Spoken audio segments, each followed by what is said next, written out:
Welcome to the GCN Tech Show, and firstly, a big thank you to every one of you out there who's voted in the nominations for this year's GCN Tech Awards show. And just a quick reminder, next week's show on the 27th of December is going to be the awards results show. So normal service resumes this week, but you've still got a chance to vote. So if you haven't voted yet, well, how do you do it, John? Well, you simply have to go back and watch last week's GCN Tech Show after you've watched this one, of course, and then vote for your favourite nomination.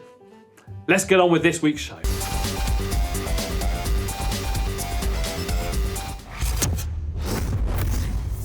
Now, firstly, this week we've got Flip, which is a Kickstarter project for a bike which is basically convertible between a cargo bike and a town bike. And I think that with just a few days left to go, really, just up until the end of this month, it'll get its funding target, which is a great looking bike, isn't it? Yeah, it's a functional piece of tech because cargo bikes are very common in urban environments, and often in inner city locations, people don't have that much space in their house, and cargo bikes can take up loads of space. So as a compact design solution, I think it's great. Right, something that was spotted in the past week was a new bike for Tom Dumoulin, and this one is in a rather odd coloured yellow bike. But why exactly is it that yellow, Ollie? Well, it's been painted in the style of Vincent van Gogh. Yes, He hasn't painted them himself. No. But it's known as the 1888 Sunflower Series. And if you'd like one, then there's only 250 available, and they will set you back €19,500 each. So quite a bit more than a standard Giant Propel. Blimey, it looks like Giant are certainly trying to get their money out of having Tom Dumoulin on board, right up until the last minute, doesn't it? Yeah, as he'll be riding Cervelos next year. Yeah, and now there's another bike as well, limited to 250 pieces, and that is the Specialized S-Works Tarmac disc frame. And it's only going to be available in disc too, because that's what she used to take that road race victory. It's really smart, that. Yeah. I like it a lot. Yeah, that might well be on my Christmas list, Santa, if you fancy. All right. Now, earlier in the week, we were having a few mineral waters down at the local to have a very productive work-related chat. And it got us thinking, which bike brands have the most heritage out there? Yeah, by this we mean the longest surviving companies within the cycling industry. And how cool would it be to build a bike out of components from these companies? Yeah, now we're not going for the most lightweight bike, the most aerodynamic bike. We're simply going for the bike which has the most history behind the brand. Yeah, so starting off with the frame. Now, Bianchi is, to our knowledge, one of the oldest, the oldest frame manufacturer still in existence, having started as a bicycle manufacturer in 1885 on Seva Via Neroni in Milan. And they actually have a bike named after that street called the Via Neroni. But that's a fitting bike to start off with, isn't it? It's got a lot of history there. And also, they pioneered the use of equal-sized pneumatic tyres as well, didn't they? Yeah, before that point, a lot of bikes had different sized wheels. So it was interesting. Now, answer me this one then, Ollie. Did it have the Celeste colour back in the day or not? Well, seeing as all the pictures of it are in black and white, it's quite hard to tell. However, a lot of the earlier Bianchis weren't the Celeste colour as we know it today. It was definitely more of a grey hue to it. So yeah, I was a big fan of that grey hue. Right, we've had the frame. So now the next step, the group set. What components would we put? Right, yeah, so at first I was looking at derailleur systems, and the first commercial success of a derailleur system was made by Simplex, and that was back in 1928. However, they ceased production in the early to mid-90s. So, step forward, Campagnolo. Nope.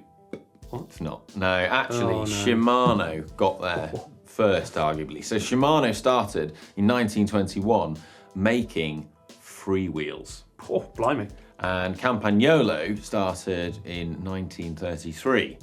So, yeah, I'm pretty surprised by that, to be honest. I thought Campagnolo was the older company, but it's a bit of a surprise, and people out there, they will be watching going, yeah, but Campagnolo did this first, they did that first, with derailleur systems and the lever rod mechanism and such. But it doesn't matter, does it? Because Shimano were founded first, and they were making a bike component. Yeah, so 12 years earlier. Yeah. Oh, sorry about that one, Pietro Mastea, the biggest Campagnolo fan I know who watches. Right, next up, wheels. Right, so the Mavic Jura rim has a really cool story behind it. Cool. So it was first trialled in 1931, but in secret, as it was ridden by Antonin Magnier in the Tour de France. And Mavic actually painted the wheels to make them look wooden, to throw, so other people wouldn't know that he was riding these amazing alloy wheels. Great, I love that. Now, Magnier, he went on to win the 28th edition of the Tour de France and also the first ever individual time trial there too.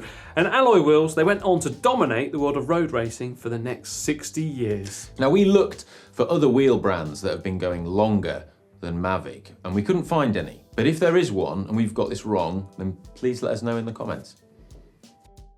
Onto our wheels, we're going to need tyres. Now, in 1887, John Boyd Dunlop created the world's first pneumatic tyre, and with it, cycling really took off. This was a really key invention because it made cycling far more comfortable than it had been previously. Do you know what that first tyre was for? What? His son's tricycle. Well, there you go. Yeah, there we are. Now, unfortunately, to the best of our knowledge, Dunlop, although the company still exists today, is no longer in the business of creating, well, bicycle tyres. So we looked for something else. Yeah, we did. Now, I think the oldest existing company who still make road racing tyres that we could find was Continental, founded in 1871. When they actually started making bicycle tyres, I couldn't find. So it's quite murky waters, this, isn't it? Yeah, because there's also Pirelli that was founded in 1872, and Michelin is also a very old company as well. Both of which still make road racing tyres. Of course, Pirelli back on the scene just a couple of years ago. So this is where we're actually going to need your help. Who is the oldest existing road bike manufacturing company for tyres? Yeah, let us know. We're going to go with Continental, but we may be wrong. Yeah. What about the saddle then? Well, John Boltby Brooks, he actually filed the first patent for a saddle back in 1882 when Brooks, a horse saddle manufacturer, decided to take to his bicycle because sadly his horse died. That sounds quite tragic. Well, upon taking to a bicycle, Brooks found that the wooden saddle on his bicycle was awful. Very uncomfortable. So he set about solving the problem, and the Brooks saddle was born. Yeah, and they're still made in the same factory, I believe, in Smethwick in Birmingham, and well, they still look the same, some of them at least. Well, yeah, well, they have newer models, but some of the models that are the most popular are actually some of the oldest models that have been around for, well, 100 years or so. Yeah, like the B17, I believe, is one of them, Ollie. Anyway, let's move on to the next component. Bars and stem. What are we going for? I reckon Cinelli, founded in 1947, and one of the most infamous products actually of theirs definitely has to be the 1A stem. So that was first seen actually in the 1960 Olympics, which I believe was in Rome, so pretty local to them.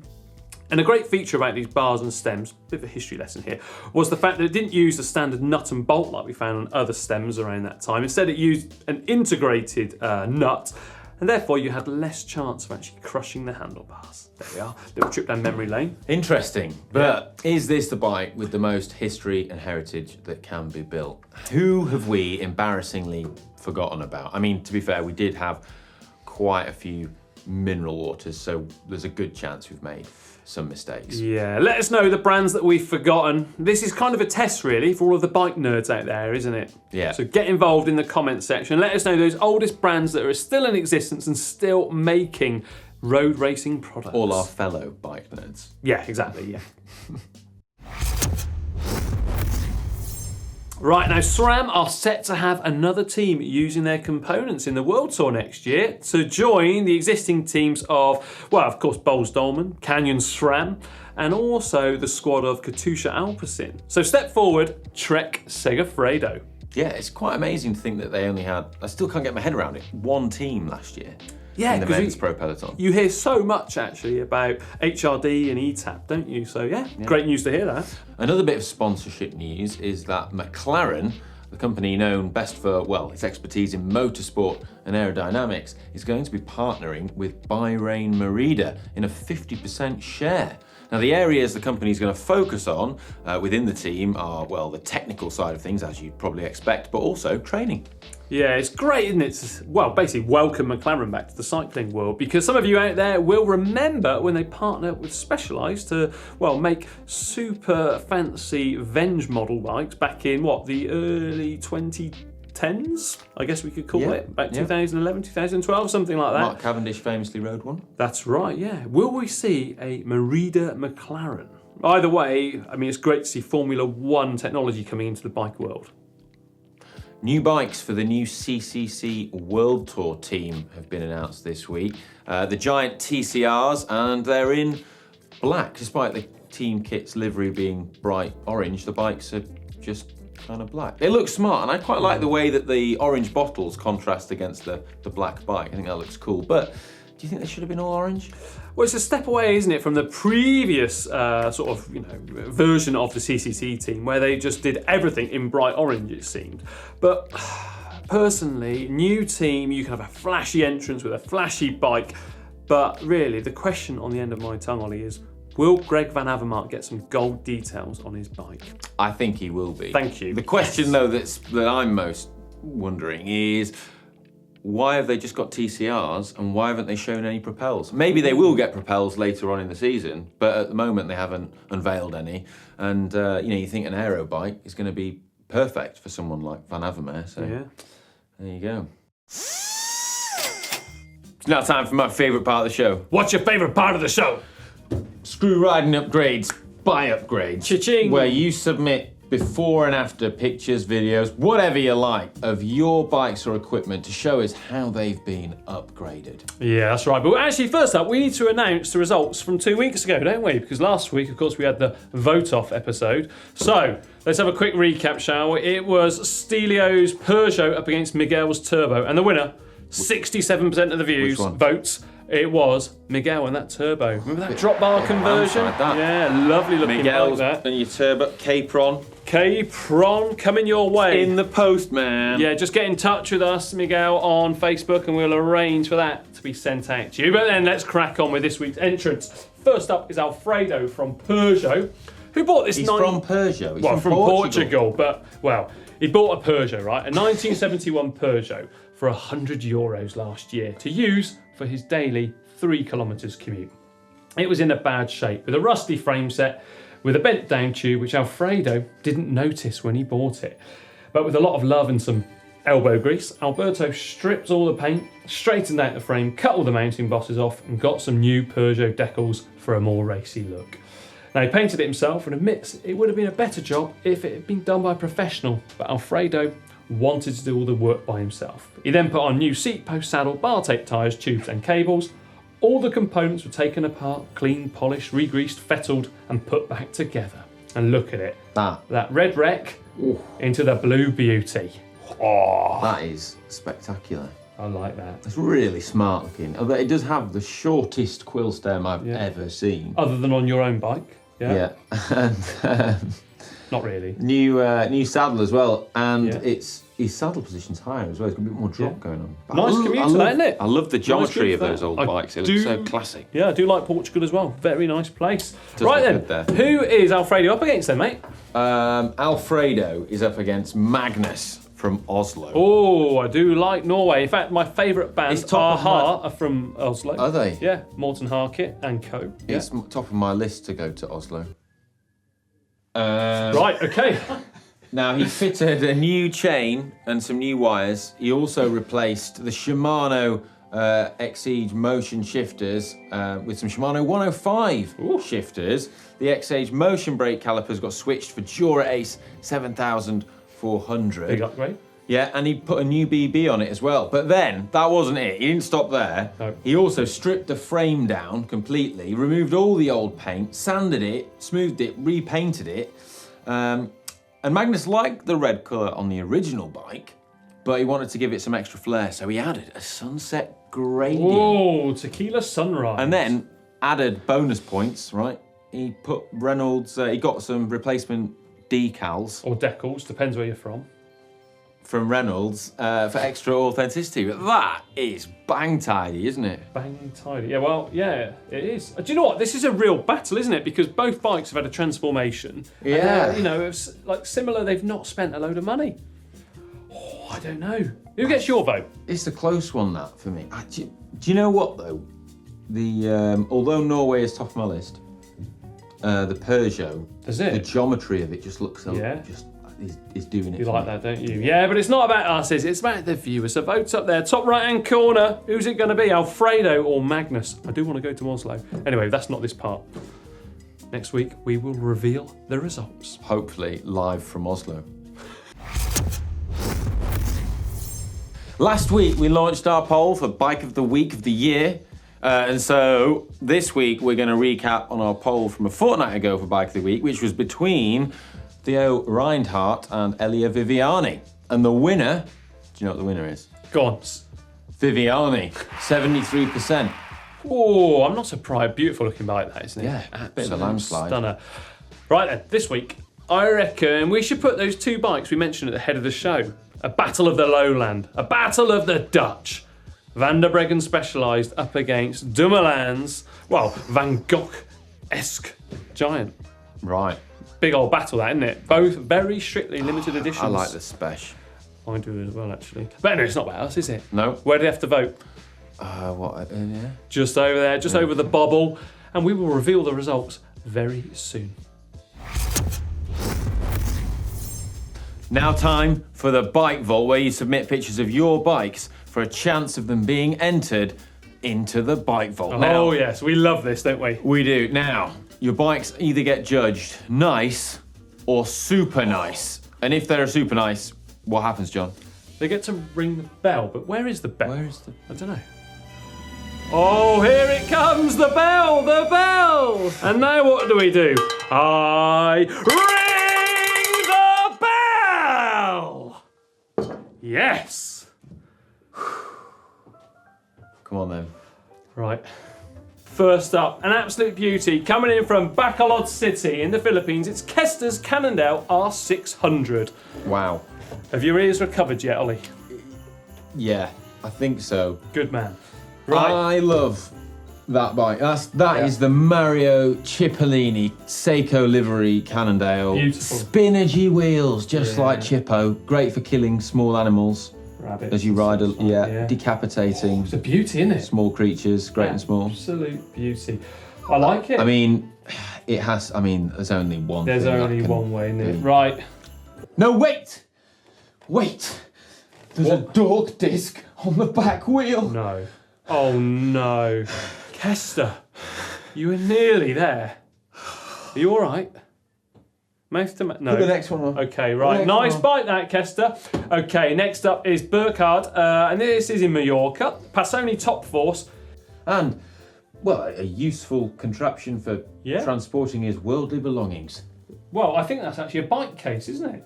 Yes, they must pack their bike case into that, ride it to and from the airport. How cool is that? That is cool. But a bike case aside, which is ingenious, that is a beautiful looking titanium bike. Yeah. Super record. I mean, that's very, very nice. It's tasty, isn't it? Like the Mavic wheels on it as well. Yeah. Nice Arcis wheels. Yeah. I like the pointing of the wall behind as well, and the blue wall.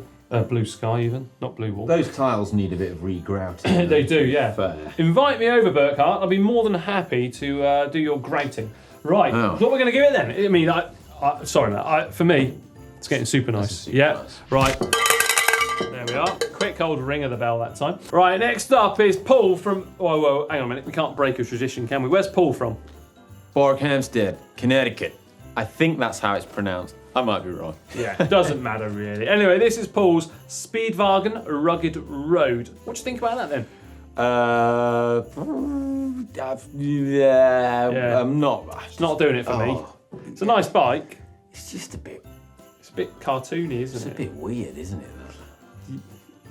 It's a nice bike, Paul. I mean, I respect Paul. Yeah. He's a man that knows what he likes. Yeah. But it's not doing it Peach for me. is not doing it for me. No. Polka dot. Nice bike though, Paul. Right. Who do we have next then? Next up, we've got Jacob from Newport in Wales. I was waiting for the little Welsh bit to sneak in. I was thinking he's forgotten how to do a Welsh accent, but he's done it. He's Bangtady Doolan DF4. That's rubbish. I know it's a bit dumb. That was like a Geordie accent. Yeah. So that's people from Newcastle. Okay. Right. Anyway, I mean that's a super looking bike, isn't it? Yeah, that is. I mean, that's a sprinting weapon, isn't it? Yeah, he's With got toe his clips. toe straps there around his Big pedals. pro stem. Yeah, Viviani uses that kind of stem. Do like that. That's got to be a 130 minimum, hasn't it? Yeah. Very shallow drop bars from this angle. I thought, no, they're like flared out, aren't they? Sprinters bars. 50-14, 96-inch gear. Oh yes. Mavic 5-spoke, Mavic Comet. I mean that. It's super nice. That is so trick, isn't it? Yeah. That is really nice. Super nice. Concrete back. Oh, super nice. To ring it. Oh. Right. Okay. Final one. Go on. Yeah, I'm enjoying this one. Michael Gorzov. Gorzov Wielkopolski in Poland. This is Michael's Loka Fast beep, something fixie. Yeah, not going to read out that word. What do you think about that? I quite like it. I do like a bit of gold on bike. I like the functionality of it. I like the simplicity of it, but I just can't agree with the two-tone wheel thing that's going on. They've got the tyres matching, but the tyres do match. But yeah, I just don't. There's a reason why you don't see many bikes with different coloured wheels. Well, Ollie, there you are. I think you're going to say it's a nice bike, aren't you? It's a nice bike. Yeah, nice bike. It is really nice that, but I just can't. It's just a too. Yeah, I know where he's going. Right, okay, you know what to do. If you want your bike to go into the bike vault, you have to use the uploader tool down below to submit pictures of it. We'll want to know where you're from, what your name is, all about the bike, and maybe, just maybe, this will be getting rung.